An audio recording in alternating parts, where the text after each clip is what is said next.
Hello, my Aloha tribe, and welcome to the Aloha Perspective. You know what we forgot to do yesterday? Because it was a total giggle fest yesterday. I forgot to do the Aloha challenge, but that's okay, because we'll do it today. So anyways, in fact, maybe I'll pull two tomorrow since we have a weekend coming up. But welcome to the Aloha Perspective. Happy Thursday to everyone. It is Things to Think on Thursday. I have probably not a hot topic for many, but definitely a much needed topic for all. But we'll get to the card pulling first. Good morning, baby sibling. Good morning, Eileen. So let's do the card pull. Anyways, let's see what it's got to say to us. So anyways, I hope everyone's having a good day. Hope everyone's had a good week. Ooh, wow, holy moly. All right, who's out there willing all this stuff? My goodness. You guys got issues or what? Just kidding.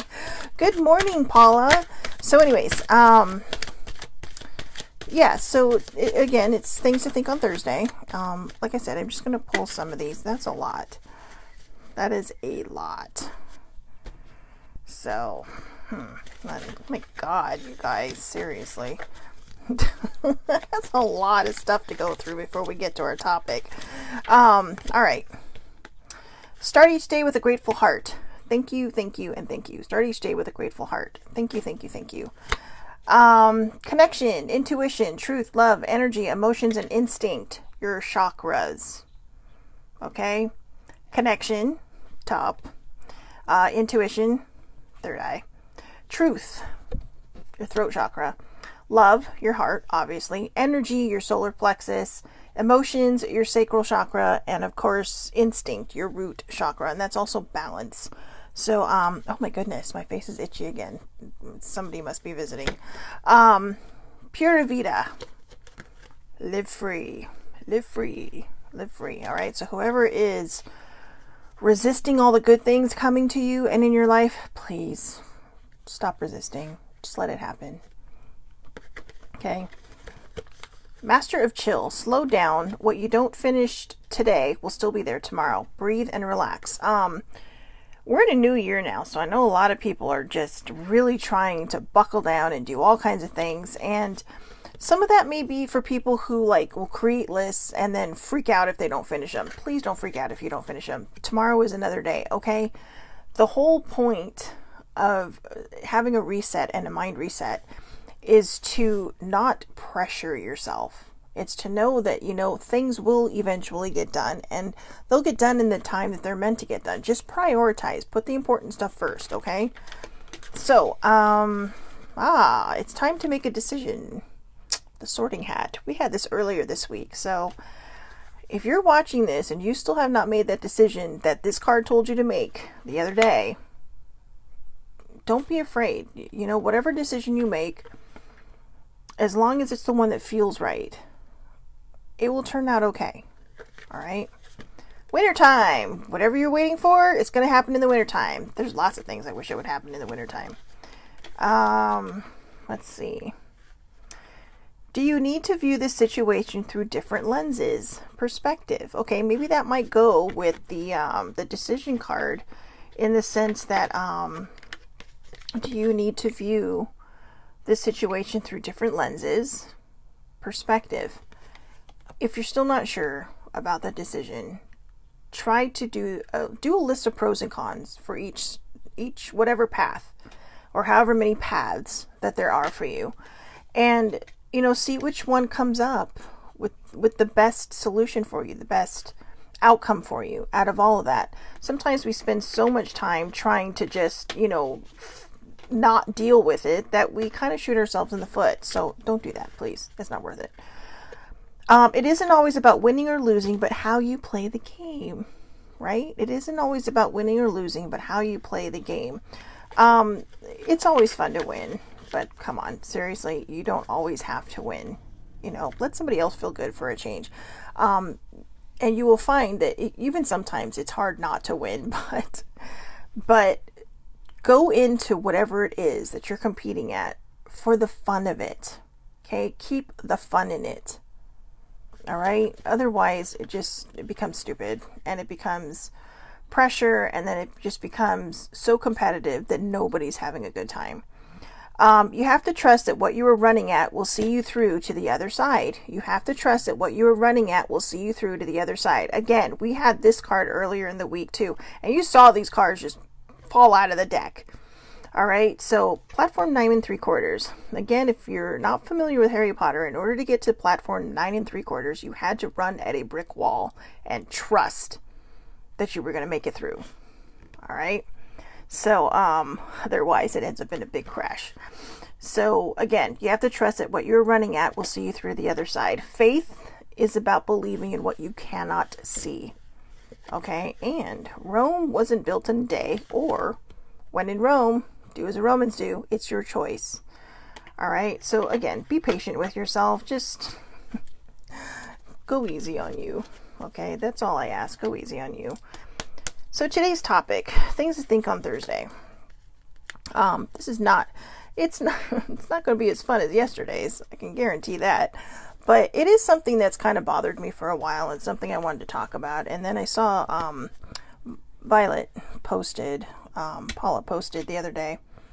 And it really kind of struck me because, you know, now that we're not doing Self-Love December anymore, I have to figure out topics to do Monday through Friday. And, you know, sometimes they're going to repeat themselves. Sometimes I may even dive back into the self-love stuff and just kind of reiterate the importance of those things. But this one kind of hit me between the eyes, you know. And what I want to talk about is chronic pain and invisible illnesses. So Paula posted a meme that said, and I did ask her, guys, I got her permission to use her name and to use what she said. So I don't want people to think that if I ask you, I'm just going to blurt out your name. Okay. I usually say a friend, someone I know, whatever, unless I'm given permission. So there you go. She posted a meme that said, it's hard to explain how isolated someone who suffers with chronic pain feels. Again, it's hard to explain how isolated someone who suffers with chronic pain feels. And I'm going to share Paula's story. I'm also going to share a few stories of people I know personally. One is sitting downstairs, named older sibling, Laura. So, but Paula said, not just the pain, it's just the tip of the iceberg. Brain fog, fatigue, people judging you for something you have no control over. Many of my chronic pain friends fear socializing for fear of being judged. I'm lucky to find a partner and good friends that understand. Be patient with those in pain. It's bad not to feel, or it's hard, sorry, that's my writing. It's hard not to feel like we are a burden. That really hit me because I live with a person who has chronic pain. And, you know, it's becoming a little more apparent, but before older siblings, RSD/CRPS, it became very, very apparent. She would hide it. And then, you know, when she would flare, she'd turn bright red. But of course, when you're out and about, a lot of people just think you're warm or whatever. You know, people are like thermometers, right? So, you know, and people didn't know. So they'd be like, oh, well, why is she going? It's like, oh, she's in pain. Oh, she is? You know, there was always like that. Oh, she's in pain. Yeah, she is. And, you know, when you live with somebody long enough and, you know, you start to see the signs, you know, and I know for a fact that when people have an invisible illness, it's not just chronic pain. Depression, mental health is also an invisible illness. And it's an illness a lot of people don't understand. As they understand it about as much as they understand chronic pain. And a lot of times people with chronic pain have depression. And a lot of it is because they do feel like a burden, because they do feel like they can't do things on their own. I have to give a quick shout out to older sibling, because last night she was in a lot of pain. In fact, she finally caved and took some breakthrough meds, which the breakthrough meds are for breakthrough pain, which means that there's pain on top of pain. And breakthrough pain for them, it goes beyond what they can tolerate. So like people who have fibromyalgia or CRPS, which is also known as RSD, CRPS is chronic regional pain syndrome, slash RSD, which is reflex sympathetic dystrophy.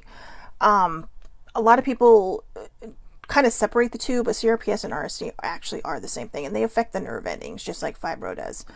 And I've always known or seen people where CRPS, their pain, there's a McGill scale that they have, and the McGill scale is very different from a regular, like, well, I don't understand it, so I'm just going to go by what I know my pain scale that I judge it on is. I'm not sure, I don't know a lot of people with fibro, but people with chronic pain do not live on a regular 1 through 10 scale. Okay, they live on an 11 and up scale. And, 10 might be their least painful day. But a lot of people hide it. And a lot of people just kind of, they don't, they're able to hide it. Like with depression, they're able to fake it till they make it. And not necessarily always able to fake it till they make it. But when they're flaring, they could be, I know for a fact with CRPS, when they're in a flare-up, they're literally burning from the inside out. Not like flames and stuff, but it is like having a fever. But the difference is it affects all their nerve endings. So, even just, I have seen it where a kitty would jump onto older sibling, and I thought I would have to pull her off from the ceiling. But fortunately for her, she has a very high tolerance of pain, which often scares her because she's not really sure where her breakthrough pain starts. So a lot of times it'll get worse before it gets better because she doesn't know where to start. Okay. But I know people who do use the power chairs, and they don't look like they're 100 years old. They look young, but people judge them. Or when they go into a grocery store and they use one of those motorized carts and people look at them and judge them. Or when they park in a handicap stall and people look at them and they judge them. You don't have a right to judge somebody. You don't have a right to look at somebody and say, well, why are they parked there?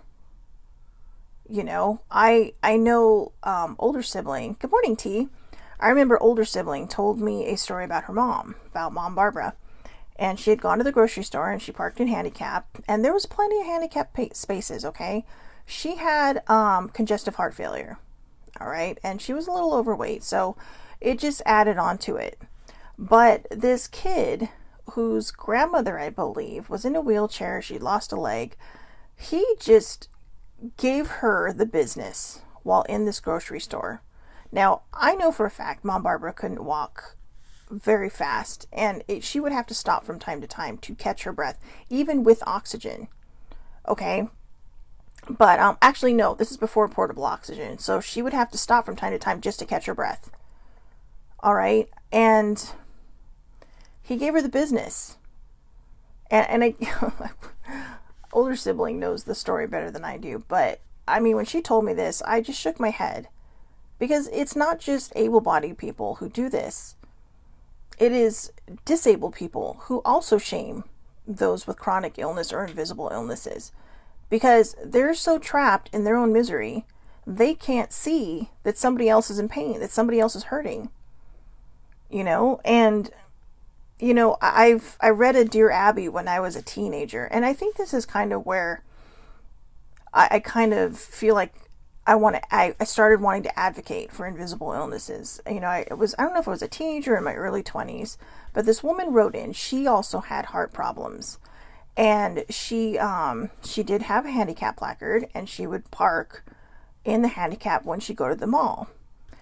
And people would just give her the eye and give her the business because there was nothing physically that they could see was wrong with her. Okay, there was nothing they could physically see wrong with her.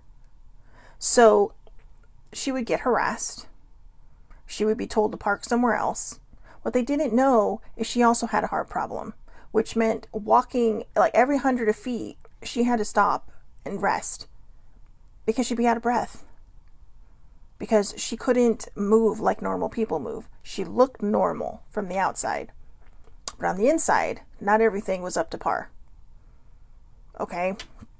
And so, and so people will get that way, you know, even with, sometimes I'll drive sibling to places just, you know, to get out of the house and think, hey, let's go out and do something. But she'll have to go somewhere, like she'll have to go pick up her prescriptions or something. So, you know, we'll just drive together and I'll park in the handicap, but a lot of times I'll stay in the car. And people give me the eye. Okay? It's not my car I'm driving. It's hers, but it has the plates on it. But they look at me like, well, pff, you know, what are you parked here for? Not realizing somebody's in the store. And I just, you know, it's like, do you not have anything better to do than to judge somebody else? Is your life so boring and so bad that you have to judge other people? There's also people in our own circles that don't understand. I feel very, very fortunate and grateful that older sibling is part of my family. I mean, she has been my best friend for so long that even my cousins refer to her as Sis Laura when they ask me about her, or how's sister doing, or, you know, and whenever we go to Thanksgiving or family holidays, of course she comes because she does not have a big family, so I'm it. And I mean, as far as the family gatherings and stuff go.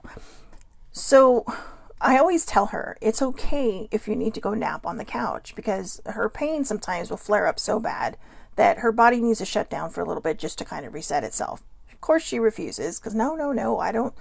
Everybody knows. Everybody across the board. I mean, they've even noticed some of the signs, like, are you feeling okay? Are you doing okay? You know, not to mention, there are 2 nurses in our family that come down for Thanksgiving, or that they're there for Thanksgiving. So, but they understand and they try to make accommodations for her. They try to make sure she's okay. You know, hey, come sit on the couch. Where's more comfortable? You know, I mean, sometimes we move from the table to the couch. I mean, we have a whole thing. Okay. It doesn't matter how old we are. This has followed us through since we were kids, this one little area. And, all the girl cousins, but they see her and they understand, and they do ask how she's doing. They do see her. Her other friends, you know, outside of my family, they see her and they understand, how's Laura? Is she doing okay? Or, but sometimes I think people miss that, like, well, where's Laura? And it's like, well, she's not feeling well enough to travel today, because, you know, my family lives in San Diego. So, you know, it's, even if it's a short drive for me, which is a good, like, what, hour and maybe 20 minutes, hour and just over an hour sometimes, it's not always easy for her to just sit there, you know, because, I mean, she's got more than RSD. She has, you know, she's got stuff going on in her body that just can make you stiff as a board and just in pain when you try to straighten out. But I'm going to reread what Paula wrote, because I think she really kind of hit the nail on the head. The meme is right. It is hard to explain to people who suffer from chronic pain. I made older sibling a card, okay, an RSD card. It's on both sides. It explains what happens when she's flaring. It explains what it is. It's kind of, I mean, I took it off of one of the RSD sites and I put it all in this card for her to hand to people so they can understand. Okay, and sometimes they don't even give a shit. All right, and I'll get to that in a second, because I'm going to reshare that story, because I'm still kind of, I know I shouldn't be, but I'm still kind of upset about that. So Paula said, it's not just the pain, it's just the tip of the iceberg. Brain fog, fatigue, people judging you for something you have no control over. Many of my chronic pain friends fear socializing for fear of being judged. I'm lucky to have found a partner and good friends that understand. Be patient with those in pain. It's hard not to feel like we are a burden. That's what I have to circle back. When I was talking about older sibling and saying that I was very, very proud of her, last night, because she was in so much pain, I was helping do a lot of her normal, you know, night routines before she goes upstairs. And she didn't, well, she said one time, you don't have to do it. But she used to not like to say, you know, she'd be like, no, you don't have to do this. I can do it, you know, because she would feel like a burden. She's not a burden. I know she can do it. But it's just faster if I do it for her and allow her that time to just get upstairs and get into bed and just rest. You know, sometimes it's that extra helping hands. I mean, if I'm here, why won't I help? I might as well help, right? I'm like literally right in the same house, and that doesn't mean that she can't do these things on her own if she was on her own. But since I am here, I think it's smart, and I think it's nice, and I think it's kind to help her, to help give her a little bit of respite from, having to do this extra stuff, having to make these extra steps, and just send her on her way upstairs, on her way, send her on her way, kick her out. But, when people do find somebody good, we have another person who we know that belongs to an RSD Sisters group, or she founded it. And, she has a wonderful husband, kids. They understand. Like Paula, she has good friends and a good partner to help her through these things. But not everybody has that, because people get judgy. People get impatient. I have been known to get impatient, but over time and healing my own crap, I realized that, I don't know. It's better to just kind of take a step back, take a deep breath, and help somebody who can't help themselves in that moment. And like I said, it doesn't mean they can't help themselves. They absolutely 100% can. But it adds to the pain. And if there's anything I can do to help alleviate a little bit of that, I'm going to do it if I'm there. Taking care of my dad when he came out of the hospital, that was rough. Because like older sibling, he's very, very self-sufficient.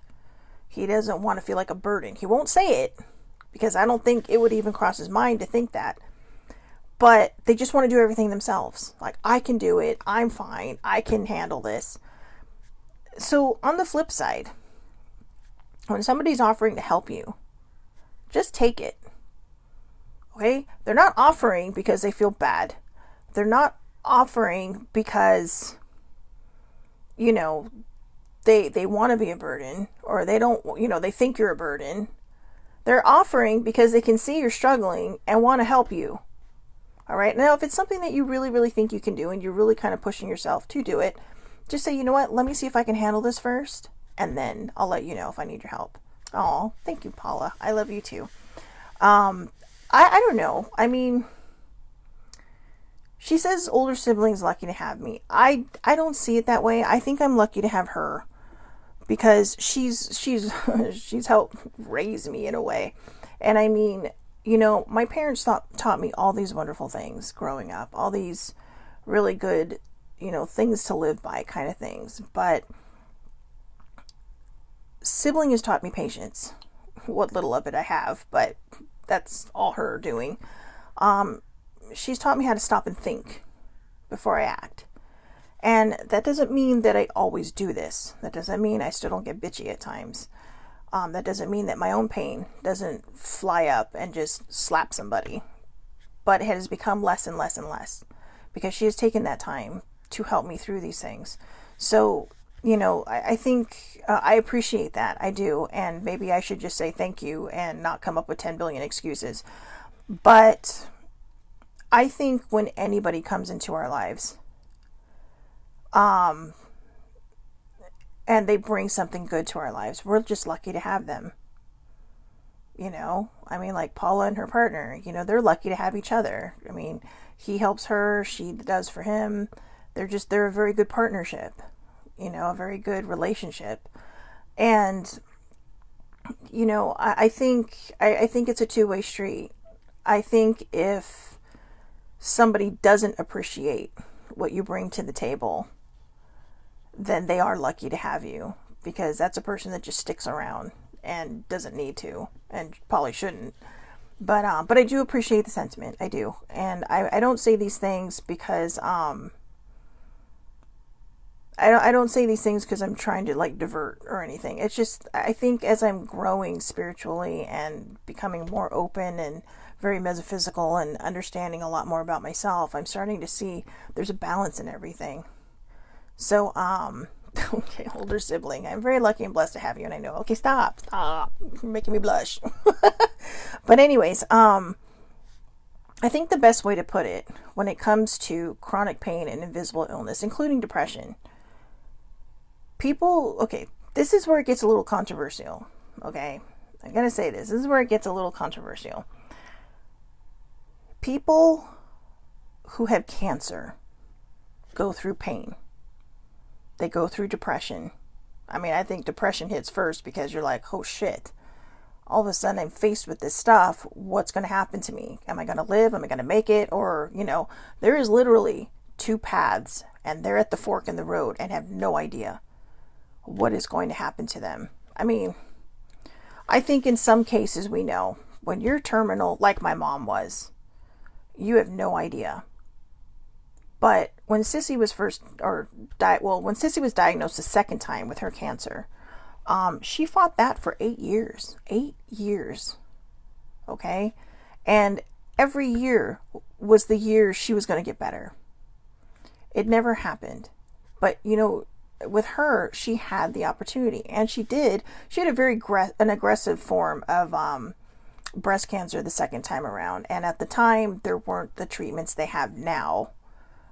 In fact, it's kind of weird because they actually came out with a treatment about a year after she passed. And I think that was the program she was supposed to be starting the day after she actually passed away. But she, I think, understood Laura's pain on a different level. At first, the first time she went through cancer, I still don't think she really understood the impact. But, the second time around, seeing how the struggle was, and, there was an understanding between the two of them. But, we wouldn't treat cancer patients the way we treat chronic pain people, would we? No. Okay? Now, there still might be that person who has a temporary placard that's parked in the handicap because they have cancer and nobody can see it. They're going to get judged. But a lot of times, cancer patients will actually speak up and say something. If somebody says something, you say like, oh yeah? Well, guess what? I'm battling something. And all of a sudden, it's like, oh my God, I'm so sorry. In which case, why do we even have to get to that point? Why does someone have to say something so you have to... Nobody should have to defend themselves against other people. Okay? Mind your own business. That is as simple as that. Mind your own fucking business. If somebody's parked in handicap, they're parked in handicap. Now, if they're jumping out of the car and running into the store, they are probably using somebody else's placard. All right? But unless you call 911 and report them, there's pretty much nothing you can do. There's nothing I can say about those people. There's nothing I can do about those people. There's nothing any of us can do about those people. But if you're judging it based on that, you're no better than the person that's parking in the handicap spot. Because you're passing judgment. You're making assumptions. And you know what they say about assuming, right? You make an ass out of you and me. I don't know why it makes an ass out of the other person, but, whatever. But, I wrote here, we treat a cancer patient who has brain fog or fatigue with kindness and compassion. So why does this not extend to someone with chronic pain? See? Even Marie says, Alec has one and he looks perfectly healthy. It's exactly that. That's her friend. But, it's exactly that. Nobody knows what's going on inside of you. Nobody knows what you're battling. Nobody knows what you're going through day to day. Several years ago, during a nasty heat wave out here in Southern California, I think it was about 106 degrees this day. Okay, we live just around the corner from the local hospital. I mean, my town is 7 square miles, all right? Now, I live in Southern California is huge, okay? But the county I live in is like a suburb of San Diego and LA. So I literally have the best of both worlds. I'm right next to each one. Closer to LA, which is more fun. But she decided to walk because she had a tooth infection. Okay, she had a tooth infection and all she needed was antibiotics. The dentist couldn't see her, told her to go to the emergency room. So she did that. She went to the emergency room and she was told, ask for antibiotics. Now, she has some underlying issues. It was hot outside. She was hurting. She was flaring. So she was bright red when she came in. She was, sweating because obviously it's hot outside. She got the what for. Don't worry about it. All of us, including our neighbor, said, why didn't you call me? Now, she actually called me and I left work for this. And I get to the hospital and I'm there just before she gets taken into the back. Well, of course, she's a little disheveled because she's walking in 106-degree heat. She's flaring and she has a tooth infection. And the doctor takes one look at her and instantly judges her. The first thing he says to her, one, I'm not giving you drugs. It's like, I'm not giving you pain pills. Okay. It's like, she's not asking for pain meds. And I'm sitting there chomping at the bit and she won't let me talk. And so she's like, well, I have a card that explains why I probably look the way I do at this moment. Well, I don't need to see that. I'm not giving you pain meds. And she's all, I don't need pain meds. She's all, I have enough pain meds to, make the world high. Now, granted, she doesn't use most of them. I will tell you that. There are so many bottles that she gets that the doctor gives her for breakthrough pain that just expires because she's stubborn. But also, her mom was an alcoholic. So she has an addiction issue. And she doesn't want that to become a thing. So she doesn't take the breakthrough pain meds most of the time. I mean, she literally has to be basically crawling before she will take one. But he just was so adamant until finally I said something. I'm all, are you even listening to her? She has a tooth infection. She can't get into the dentist. The dentist told her to come here to get antibiotics until he can see her. And he's like, well, I'm not giving her pain meds. I'm like, are you listening to me? No. Now, I'm sitting just next to the curtain, so I see an elderly couple come in and go across, into the other bay across the way from me. And I feel bad for her because I can tell she's in a lot of pain. Turns out later because I am a master eavesdropper apparently, she has rheumatoid arthritis and she was having breakthrough pain. He walks right in there, but because her husband drove her, probably in their air-conditioned car, to the hospital, she's, she looks okay. Her pain is obviously there. I could see it in her face. If you are a person who knows somebody with chronic pain or even lupus, I know several people who have lupus, that can cause some serious shit going on, but they look normal from the outside, right? It's another invisible illness. But, that doctor walked right in there. Oh, how are you today? Are you okay? You look like you're in some pain. His demeanor was so different because what he saw was the outside. He chose to judge my sister from the outside. And I know I shouldn't be because this is a couple years ago, but I'm still fucking pissed. It is not normal for me to call and complain about somebody. I called that hospital and I went right to the top. And I kept calling until somebody put me right to the top because I was pissed. And I told them everything. And I told them, I said, you know what? I said, I will file a complaint. I have this doctor's name. I will report him to the medical board if I have to. Now, whether I'm right or wrong in having done that, because that is somebody's livelihood, I don't appreciate the fact that you are in a business where your job is to help people. And because somebody does not look like you think they should look, you judge them right off the bat. That is not only irresponsible as a doctor, but as a healthcare professional, that is straight across the board just being an asshole. And yes, you can see I get very, very, very passionate about that. Do not hurt the people I love. Do not hurt the people I care about. Because I will find you and take you down. Maybe not physically, but verbally. And I will do what I have to do to protect those I care about. I don't care where in the world I am. I could be in freaking Siberia and I would have come back for this. So, thank you, Terrence. Oh, good morning, Terrence Tucker. So Terrence says I was in the right. I do feel I was in the right. I did tell him. It turns out that, at Placentia Linda Hospital, that's right, I'm calling you out, people.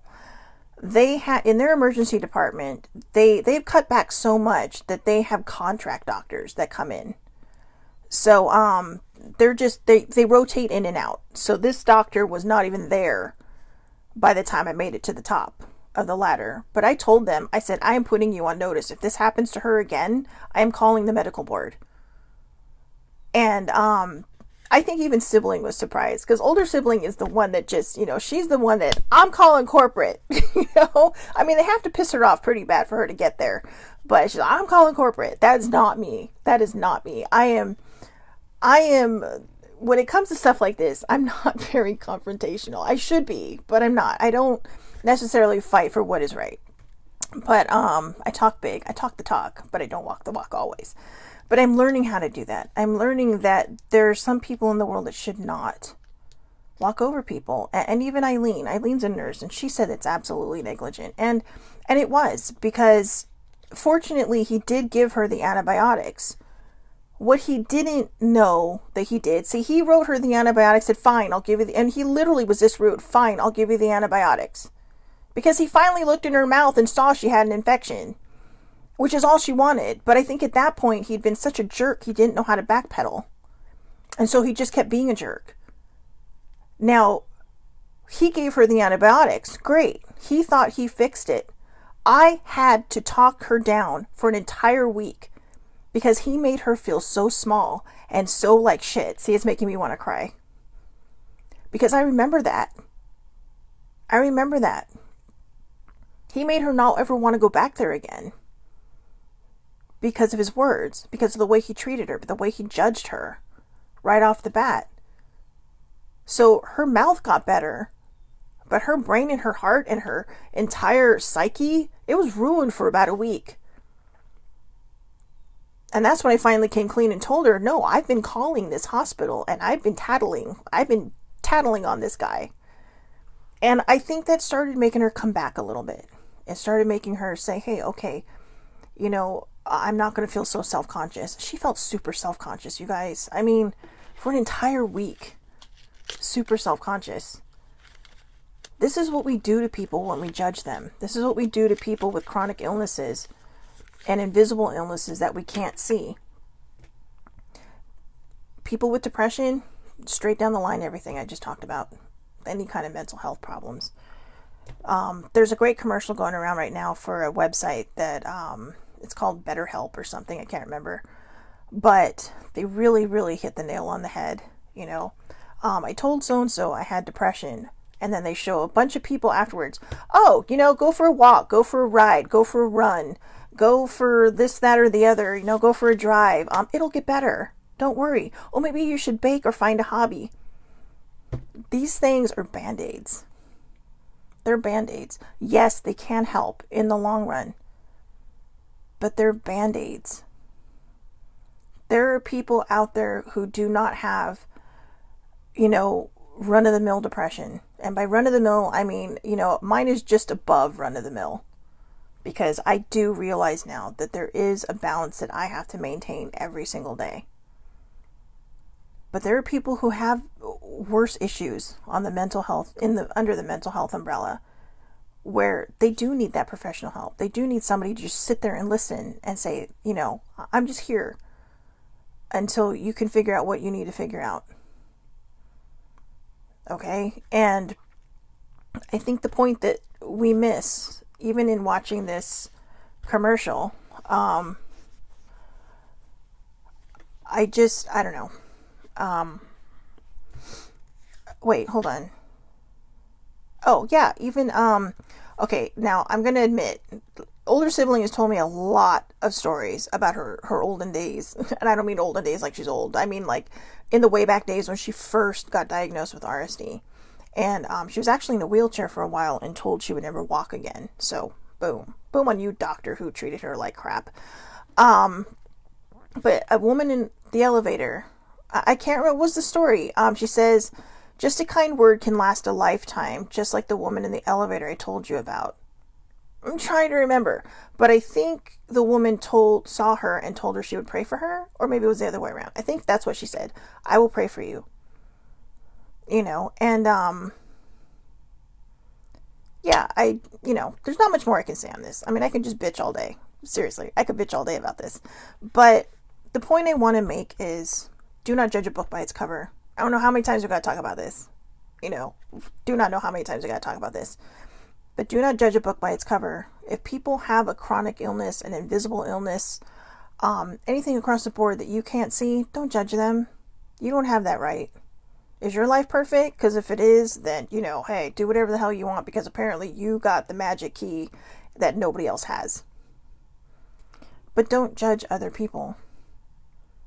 And I don't mean on a grand scale, okay? We're all going to vent. We're all going to complain about something. But when it comes to people who struggle, don't judge them. If you are going to treat a cancer patient who has brain fog and fatigue with kindness and compassion, then please do understand that people with chronic illness, whatever their chronic illness or their invisible illness is, they're battling too. Antidepressants can cause brain fog. Antidepressants can cause you to feel like you're a zombie and just kind of searching for words. Chemo is very similar. Pain meds can cause the brain fog. I mean, pain meds, for lack of a better way of putting it, pain meds for people in chronic pain, especially the time-release pain meds for people in chronic pain, it's their chemo. That's what gets them through. Okay, it doesn't cure them though. It's not helping eradicate anything. The only thing it's helping eradicate is this pain that they're having. And even then, it doesn't do anything more than just kind of mellow the pain. See, older sibling is constantly in pain. It's just there are different levels every single day of how much pain she's actually in. Breakthrough pain is when she shoots right into the 20s on the pain scale from 1 to 10. Okay, because again, like I said, she has a high tolerance for pain. I'm assuming that's across the board for anybody who has a chronic illness or chronic pain. The meds that people are given for their illnesses can cause these things to happen. Okay, now there are going to be some people out there that say, well, they shouldn't be on meds. There's a whole holistic way. You cannot force people into holistic beliefs. Okay, you can't. I was on antidepressants for a long time. I got off of them and I'm trying the holistic approach. And for me, it is working because I'm working on myself. But when people aren't there yet, sometimes they just need a little bit of a leg up. So if you're one of those people that says, well, you should try the holistic approach, it's okay. I get it. Because what you're trying to do is you're trying to help somebody have this healthier thing. But sometimes when people aren't ready yet, they need that leg up. They need that leg up. And I'm referring to somebody who was talking to Sissy a long time ago when she was still alive. They're like, well, you need to cut all this stuff out of your life. And it, was one of her, one of the people that actually worked for the company, but that she was really good friends with. And they talked almost every day because they worked together. But it really upset Joanne. It upset her a lot because she's like, well, is she trying to tell me that all these things are making me? No. Okay, that's what she believed and that was her truth. But that's not everybody's truth. So again, sometimes people just need that leg up a little bit. And, instead of just saying you have to do this, just gently guide them. Maybe plant a seed here or there. Hey, you might want to check this out. I have a friend who has RA, rheumatoid arthritis, and I tried to explain to her, I said, look, I know you're very open to this stuff, so I'm just going to leave this here. It's up to you to decide if it's your thing or not. Never heard back from her. That's okay. But hopefully I planted a seed. A lot of times our illnesses are caused, I'm going to get controversial again. A lot of times our illnesses are caused by what we cannot heal. Okay. It's, if you were constantly putting it out there, that you were afraid of disease, you may catch something. Now, I'm not saying that you are going to, okay? That's why it's a little bit controversial to say that, but you're putting thoughts out there into source, into the universe. And the universe does not return void, which means it's going to bring you back whatever it is you're putting out there. So keep your thoughts positive. Keep your thoughts, on the up and up. If there's healing you need to do, then do it. Sibylle and I, she is straight out one of the most patient, calm people I know. So we're trying to get to the bottom of why she has not been able to get this RSD to go back into remission like she did the first time.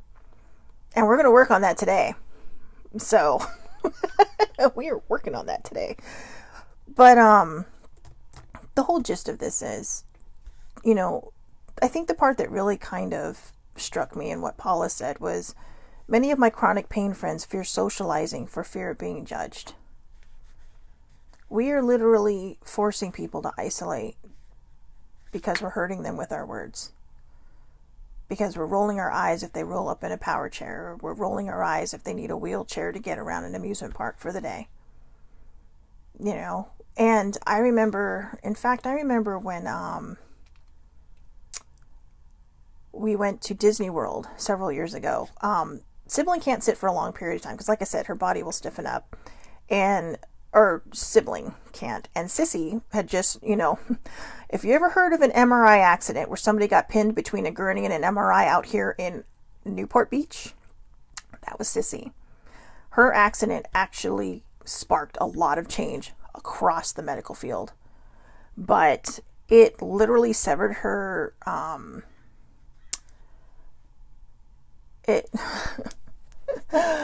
oh, T, you're so funny. I'm going to talk to you about that after this. Okay? You're my second one like this, all right? But she had broken her leg. It shattered her ankle, okay? And it actually severed one of her nerves. So when we went to Disney World, the two decided they were going to share a motor scooter. Now, with Sissy, she had a visual, okay? Now, sibling did have her cane, but when people couldn't see the cane right away, they would just side-eye her like, well, what is she doing? You know, here's this girl walking on a cast, and she's just, you know, she was in a boot. She was actually in a boot, so, you know, she could walk, and she was okay with that. She couldn't sit for long periods of time either because it had severed her nerve. So both of them were just fighting these internal issues that they couldn't, that they couldn't help. And so because of that, people would side-eye, and it's not their business. Okay, so like I said, I think I could talk about this all day, so I'm gonna cut myself off here. Anyways, we need to do the Aloha challenge. So hashtag, if you do this, hashtag actions of Aloha for yourself.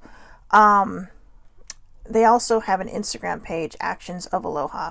I love these cards. We forgot to do them yesterday. So like I said, I'll pull two tomorrow. Don't forget, tomorrow is Oracle Friday. It is not December anymore. So we're just going to go straight into the oracles. I'll pull the regular doohickey cards that we do in the beginning. But then I'm going to pull some decks. So if you have anything out there that you think you might need an answer for, whether you watch it live or not, just put it out to the universe. Hopefully the universe will come to me and give you your answer, okay?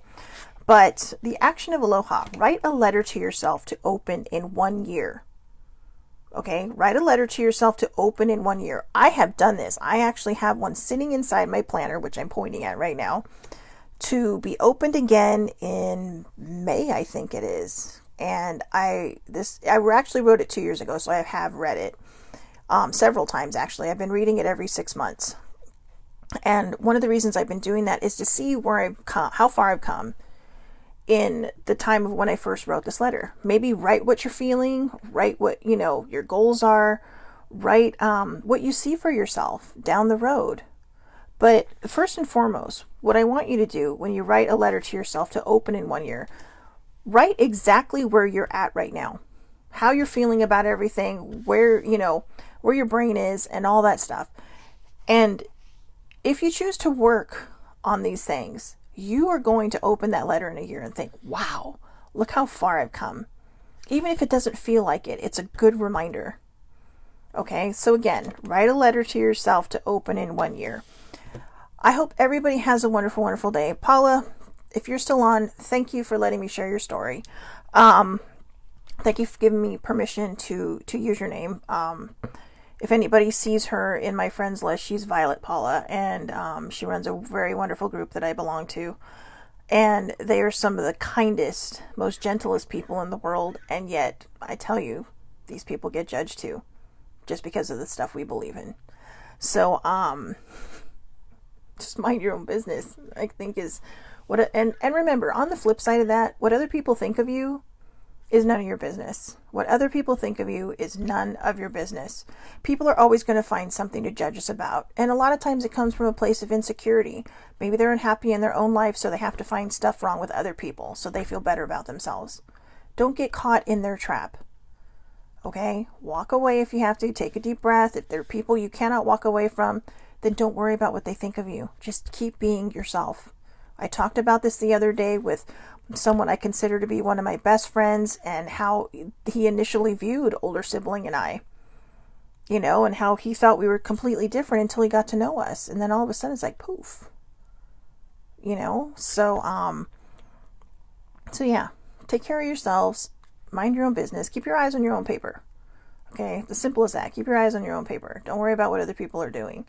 And if you hear it out of the corner of your ear, don't worry about it. Okay, just keep being you. Don't let other people's words drag you down. And if you feel like it, give someone else a kind word. Okay, it's always good stuff. So again, thank you everybody for stay in my lane. Oh yeah, there you go. Okay, I see what she's saying. T is saying stay in your own lane, which is perfect. She's right. Stay in your own lane. All right, so hope everybody has a wonderful, wonderful day. Thank you so much for watching. I will see you back here tomorrow, 8:30 a.m. Pacific Standard Time on Facebook Live. It is public. We do not need to be friends for you to watch it. I say that because only people that are friends with me are people I know. So, again, or you can catch the replay on YouTube, usually later in the day. It's usually up. I want to say it's usually up by noon. Okay, so I'm giving myself hours. But I do. I hope everybody has a wonderful, wonderful day. Stay in your own lane. Don't judge people. And have a great day. Thank you so much for watching.